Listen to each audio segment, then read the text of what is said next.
Welcome to Ag on Wheels. Today, we're in California with John Alberti of Alberti Farms. Now, John is not only a diversified farmer, but he's extremely passionate about educating the public in agriculture. So today, we're going to hear a little bit about his story and his mission. So, John, take us around.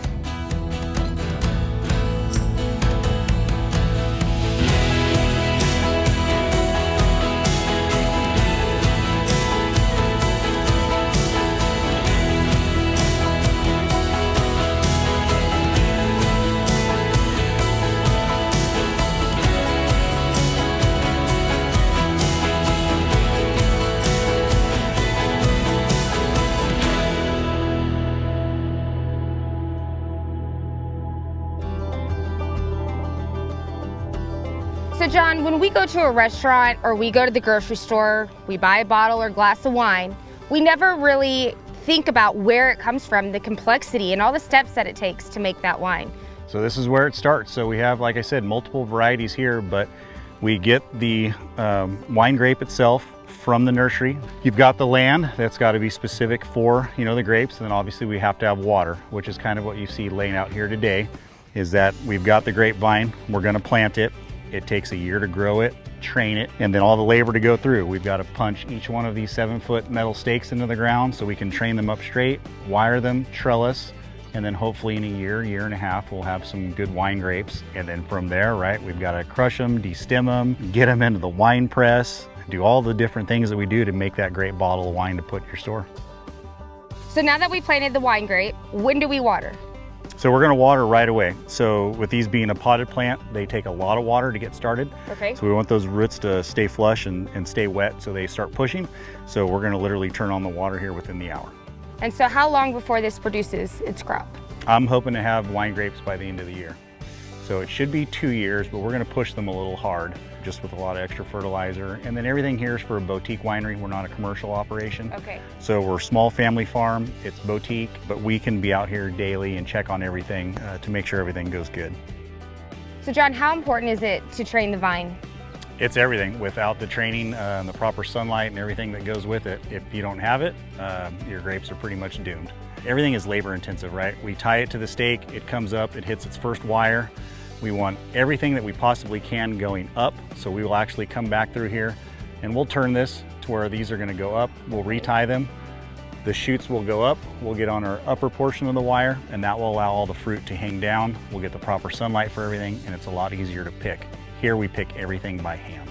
Once the vine has been trained and the fruit is produced, what happens next? So as we get close to harvest, usually a few weeks out, we'll come in every day and we check what's called a reef rack on it, and we're checking the sugar levels in the grapes to see when they're ready to pick. Every varietal has a specific number that we want to be at. Okay. So we do not pick until it's hit that premium level, and that makes for a premium wine grape, and then we pick at night. So you are very diversified, and although you grow several crops, you're actually here for one main mission. And what is that one mission? Education. So we want to be able to educate people on the farm, whether it be farm to fork dinners or tours like we'll do out here on the farm. 4-H, FFA, those families kind of get it, but people that are kind of not in from the know-how. When you go to the store and you buy a bottle of wine, or you buy almonds, or you buy walnuts, you kind of not necessarily take it for granted, but you don't necessarily know where it comes from. Right. So we want to be able to educate and get people out here to do that and show them exactly where stuff comes from. And why is education so important to you? Well, if you look at when I went to public school, we had wood shop, we had auto shop. A lot of those things have gone away.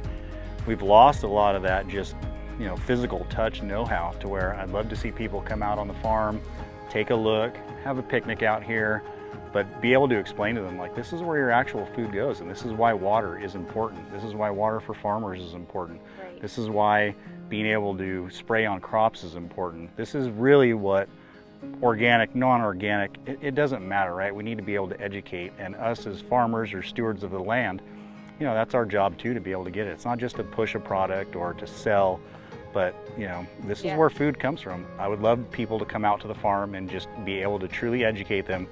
This is why we do this, and answer questions. I have no problem saying, this is why almonds take water. This is how we replenish the groundwater, right? You can have thousands of homes in a subdivision. How do you recharge that groundwater there? Well, you can't. Here on the 40-acre ranch that we are at home, we can open the valves up from irrigation and put that snow melt right back into the ground. We can replenish the aquifer here. There's just so many different things that go on with a day-to-day farming operation that I'd like people to, to be educated about it firsthand. Absolutely, and so we're sitting on this train here, and this train actually, you said, is about 1.5 miles or 1.5 miles, and you eventually want to make it 3, and it goes throughout your whole operation here, and that'll give people the ability to actually see it firsthand, like you said, and not actually just hear it. Right, so from here, we start off at the train station, we pull out and we immediately go through an almond block. So those are Independence variety. They're self-pollinating, self-fertile. So from there, we're gonna form the little nutlet. But we can talk about almonds, how they grow, how we had to plant them, how to prune them, all the different uses for them. When we talk about almonds, it's not just eating the raw almond. There's also the hull that we can send for the dairies as part of a ration. We can use the shell for many things. So there's a lot of things that go to it. And then from there, we transition, we go around and we'll hit the walnut orchard. We leave the walnuts after we talk about that. We'll have beef cattle, some sheep or goats out here and pigs, and explain, kind of where that stuff goes. Get off the train, stop and talk about it, get on, we come back and go through the vineyard, and then we can talk about the wine grapes there and all that teamwork that goes into it, right? Because it's not just one person, it's the team of employees we have. It's from the nursery that we bought it from, the trucking company, the fuel company, to get it to here, the bottling, the label maker, all the way to the grocer. I mean, there's a lot that goes to it, and I think there's that disconnect from the farmer to the table. Okay, John, we're standing in front of a very important place. What is so significant about this barn? So it's very sentimental to me. My dad and I, as I explained to you, we're building this together along with great employees that I have. And about halfway through it, he passed away of a heart attack suddenly, completely unexpected. So he loved it so much that Mom wanted to have his reception here, and there's no way we could have done it, right? We didn't have a roof on it, we didn't have the concrete, we didn't have lawn, we didn't have gravel. And all my guys from the fire department that I worked with over the years, local community members, just a great, great group of people, kind of what ag is all about, or that whole mission, community spirit. We probably had 20 to 30 people out here a day for the 10 days from when my dad had actually passed away to when we had his celebration of life. And those guys and gals got it all done. They made it immaculate, and my mom still talks about it to this day, and it's still fresh. But it's 100% sentimental. We pick kind of on who comes out here, but Dad was a pharmaceutical rep, so he dealt in medicine all the time, but he loved to talk, he loved to educate, and that's kind of what I want to emulate here and give back. The community has given so much to me and my family. We want to be able to reciprocate that. And that's really what I think agriculture is all about. And I always say in a lot of my episodes that farming takes faith, family, and I really believe that as a community too, as an agriculture community, we all have faith in one another, and we learn from each other, and we support one another in times of need. So yeah, there's no other industry, right, where you can go to and not knocking anybody, but you can go to an office job or whatever, and you don't have that, I feel like, rapport or that camaraderie that you do with a farmer, right? Who else is gonna stay up until 3 in the morning when it's pouring rain or getting ready to rain and go harvest hay or harvest almonds or whatever the fact may be, Somebody's got an illness and everybody brings their equipment and helps out, and that's the true heartbeat, so to speak, of ag. That's what it's all about. That's what it's about. Giving back, yep. Feeding the world. John, thank you so much for taking us around today. You have so much to offer to the public to educate them, and I think that is so important in today's day and age. And so thank you for taking me and my team out here to show us what you're doing. It's amazing.